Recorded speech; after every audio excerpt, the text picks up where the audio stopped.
I think no more waiting. So good evening, everyone.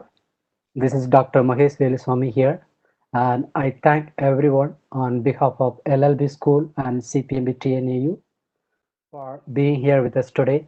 And today it's our pleasure to host Dr. Arun K. Shankar, a very special guest from Central Research Institute for Trail and Agriculture, Krida, Hyderabad.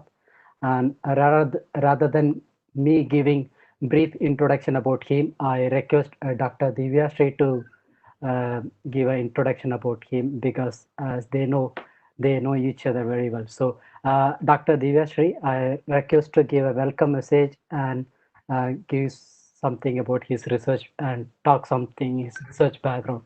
Thank you. Hello everyone, I am Divyashree Nageshwaran and a PhD from University of Cambridge. Most of all, a TNAU alumni. And to say a few words about Dr. Arun Shankar, he is a plant physiologist come bioinformatician, and he's most of all he's also a TNAU alumni, and he's going to talk about the recent work on that is published in the New Journal of Chemistry, titled on whole genome sequence analysis and homology modeling of main protease and non-structural protein 3 of the SARS-CoV-2, which reveals an azapeptide and a lead inhibitor with possible antiviral properties.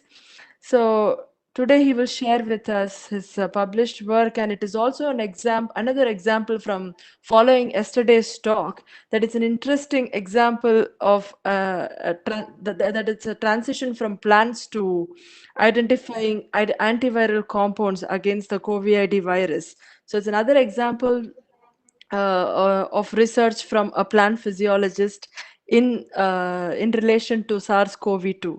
So thank you, sir, for accepting this talk. And yes, yeah, you can take on from now. So before handling the session, oh, thank you so much, Dr. Divya. Before moving on, I would like to give some important technical details for all the participants. So here are some technical notes. Um, so for the participants who is using webcam, I mean WebEx, please kindly turn off your webcam and mute your audio for better webinar session. And participant from both YouTube and webinar, try to note down all your questions and we will do our best to address all the questions at the end of the session. But Dr. Sangar already mentioned that uh, if there is some necessary in this time, we allow some important question during the like every 10 minutes we can give opportunity to people for important question. And for the participant in webinar, you will be always in mute mode. So during the question session, please use your raise hand option or else you can message in the comment box. And last but not least, don't forget to send your feedback via this Google form. So that will be really helpful for us to make uh, really quality of lectures in future sessions. So with that, I request everyone to give full attention to Dr. Arun K. Shankar and help me in hosting with the wonderful session. So thank you so much. And Dr. Arun K. Shankar, thank you so much for your patience and I let you take over the session. Thank you.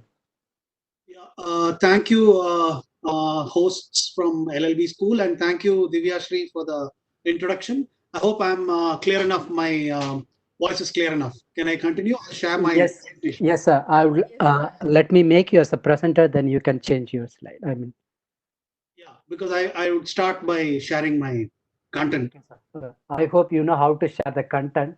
So on the Yeah, yeah on the top panel you will have a share content. yeah, just a minute. I'll have Okay, to sir.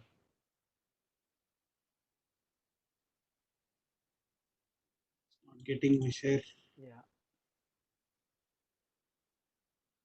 Just a minute. Okay, sir. On the top up panel you can find share. Yeah, I'm finding that, but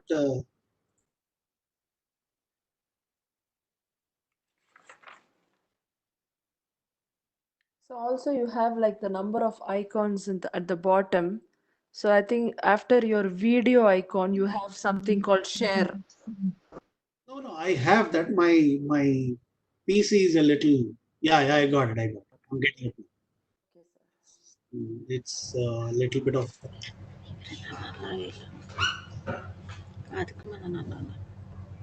Just So in the meantime, I think participant, kindly mute the video on your side, and also kindly turn off your video. Yeah. I guess you're able to see my content now. Yes, sir. Yes, sir. Yes, sir. Yes, sir. Shall I start the talk? Yes, sir. Yes, sir. You can. Yes, sir. First of all, thank you very much for the LLB host and Divya Shri, and also TNAU, CPMB, and the organizers, everybody, for having called me for this talk. It's really a great pleasure to address you people, and especially because I'm associated with TNAU, it's a matter of pride to involve myself with something with TNAU. And firstly, I want to tell you that I'm a plant physiologist basically. I'm not a virologist or a drug discovery or something like that. But the whole study is about. It started off with a small intuitive study. It was like, if you remember, the whole thing started. The outbreak started somewhere around January 15th, and we work on NICRA. There's a NICRA project of ICR. I am a PI of a project where we do computational genome analysis and gene mining in maize. Basically, we try to find out genes and candidate genes for drought tolerance and other abiotic stresses, heat, drought tolerance, like that. And that is the project I work on. And my project staff, that is a bioinformatician, also works on this. So what we did was, what we thought of was, when the genome of this virus started to come in NCBI, we just thought that why not we do some practice on analyzing this genome and seeing how it is related to the other viruses, known viruses and sequences and all that. It was just a thought that struck my mind, and I asked my project staff, Divya, Banu, to download the genomes and start doing some analysis. And that was how it started off. That then, another thing I'll tell you is, the whole study is a very simple study. There is nothing very special in it. We use very, very simple bioinformatics approaches, very accessible and open access server-based analysis. We did everything from homology modeling to protein ligand interactions, and also docking studies. Everything was server based and very not computationally very intensive. It was all simple things. Only thing is, we started off very early, in the sense that there were only 6 genomes of the virus available when we started off, and also there was no knowledge about the basis of the virus. The virus was not even named at that time. In fact, we didn't know that it was related to the earlier SARS. And that was when we stuck up our pay dirt. Like, we saw that most of the homology modeling led us to proteins which were clearly related to the earlier SARS. And immediately what we did was, we put it up in a preprint server. So people who are listening to this lecture, and the younger people, like younger researchers, I would like to tell you that preprint servers are not very popular with biological researchers. It's very popular with physical sciences. But here, let me tell you that if you find something interesting and find something new and novel, I would suggest that you put it up in a preprint server, so that you can maintain your priority. That is, prior art is maintained. So that is what we did. Simple study it is. So now I'll get into the study as such, proper study. This is actually, like you can see in the title, it's a whole genome analysis of this virus, SARS-CoV-2. And we did some homology modeling of the main protease and non-structural protein 3.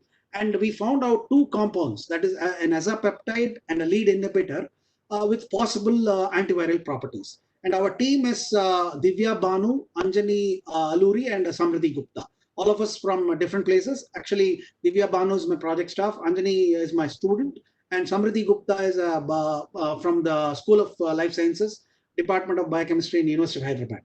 So what we did was, and we actually today, as a matter of fact, I would like to share that today is when our final paper has come online in New Journal of Chemistry. This is the publication. It has come out today. I'll share the URL with you if you want the full text. Now, here is the hypothesis. Actually, what we did was, we actually hypothesized that this virus can have homology with several proteins of the earlier SARS. We thought that there must be definitely a high degree of homology.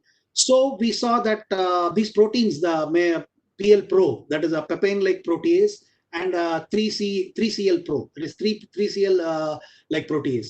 These have a very important function of processing the viral polyprotein. Polyprotein is a large protein of the virus, which is further cleaved into several other NSPs or non-structural proteins. So this was the basis of our starting off with the study. That is, the hypothesis was that, and this PL-PRO is to be noted is that it performs a function of stripping the ubiquitin in the host. That is, it facilitates the virus to replicate, and it also facilitates the virus to evade the immune response. This is what I want you to note. It helps the virus evade the immune response from the host. So that is a very important protein. That is a very important target for drugs, because once we target that successfully, we can not only induce immunoprotectant in the host, we can also stop the viral replication. So it's a dual sort of approach if we go for PL-PRO. And they also have other roles of disrupting signal cascades in infecting cells and protecting the uninfected cells. So these two proteins, which form the main protease, which are in the main protease, are very good targets. So with this hypothesis, we started off. And actually, to go into, I think this probably most of you would know, must have read about the coronavirus. It is basically a zoonotic. It has got zoonotic properties. It jumps from species to species. It has been jumping from bats to humans, camels to humans. The SARS, which was earlier found, was 2002 in Guangdong province. That was the first of this. Although there are more coronaviruses that actually affect the humans, there are 7 in fact.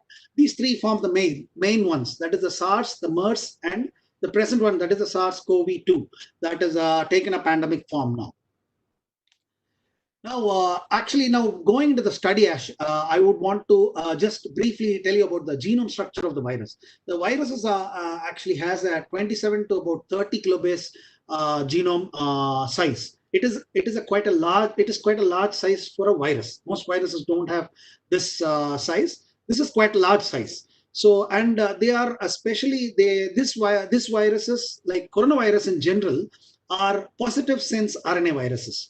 That is, it is already a processed mRNA. Once it gets into the cell, host cell, it directly starts to transcribe. That the protein starts to transcribe. There is no DNA to RNA, or there is no reverse transcriptase like we have in HIV and all that. So this is a very adapted advantage for the virus. It is a positive sense RNA. It gets into the host and immediately starts its work. And this has 2 main ORFs. That is one ORF 1A and one ORF 1B. There are several other ORFs, but these are the main ORFs. And these ORFs actually correspond for polyproteins that are processed, and 16 non-structural proteins are processed from these polyproteins. And the remaining portion has got a structural protein. That is, these are the non-structural proteins, that is 16 non-structural proteins.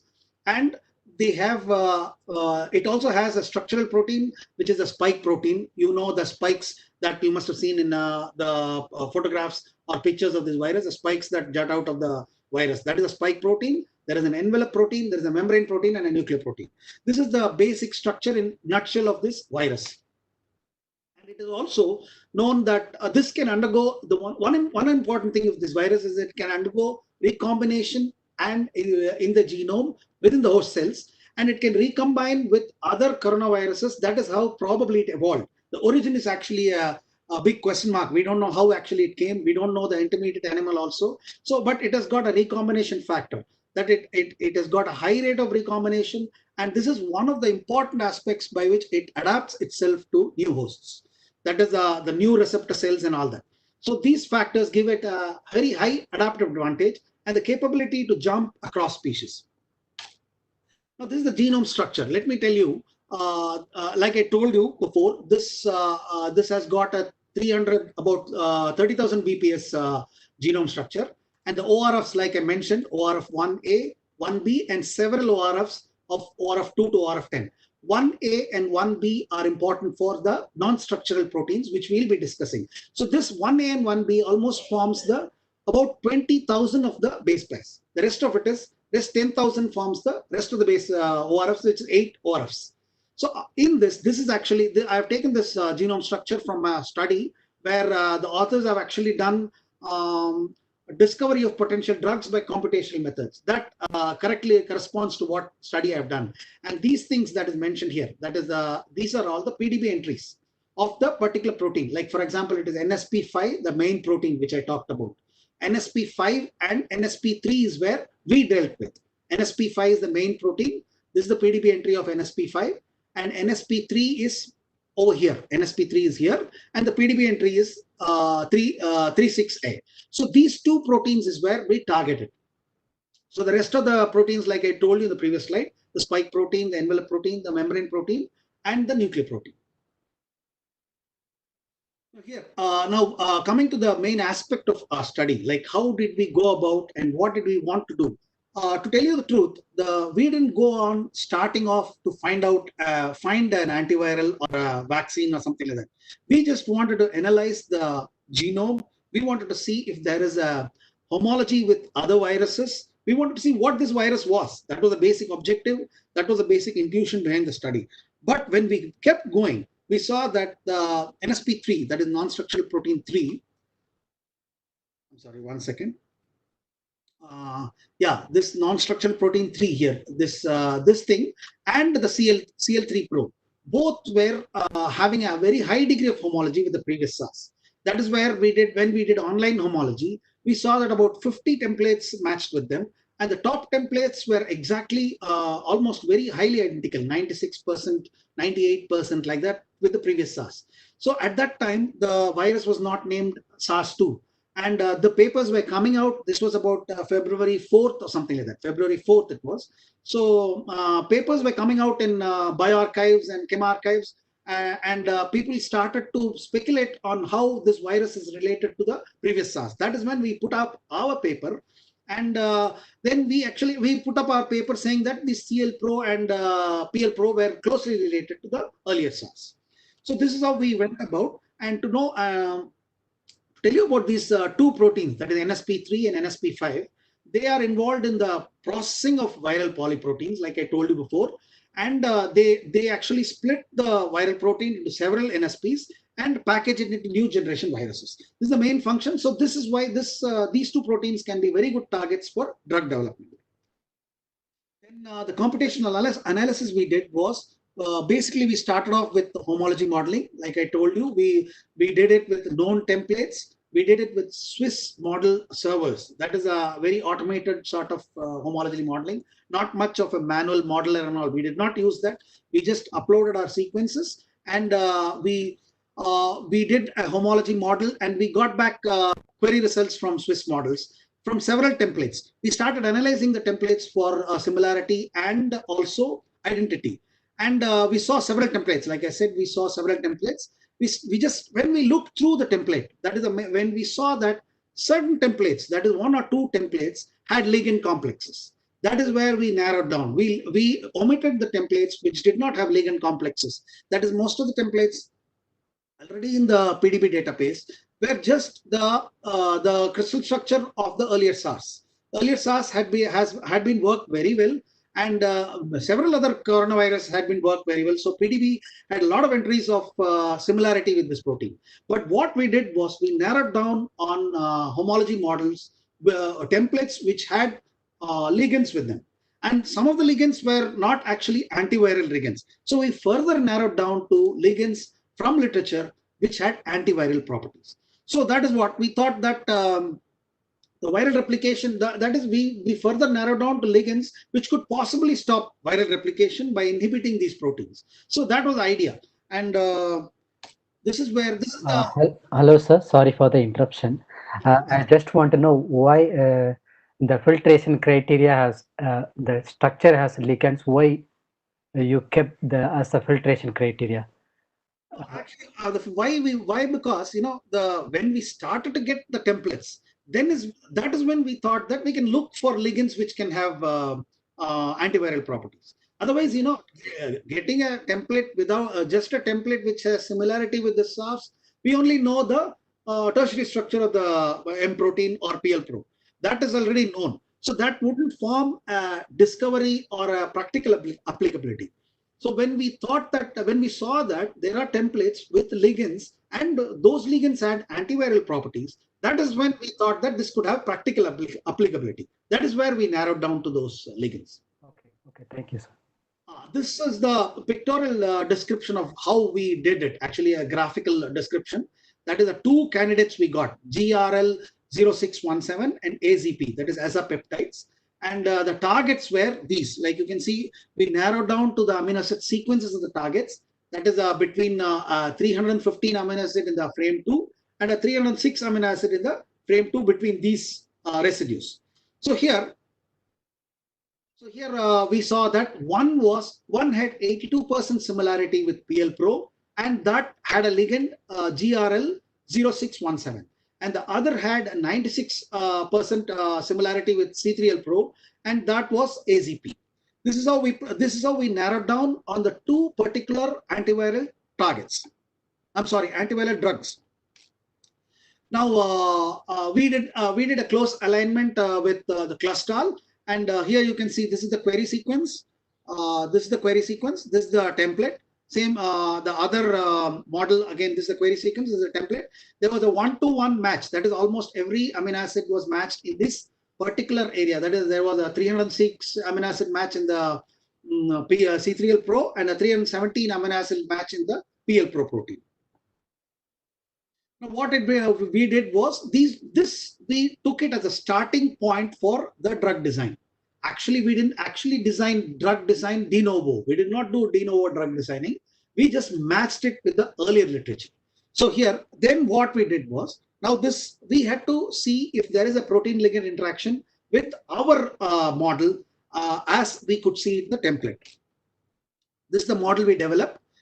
Here is the ligand attached to the C3L-Pro.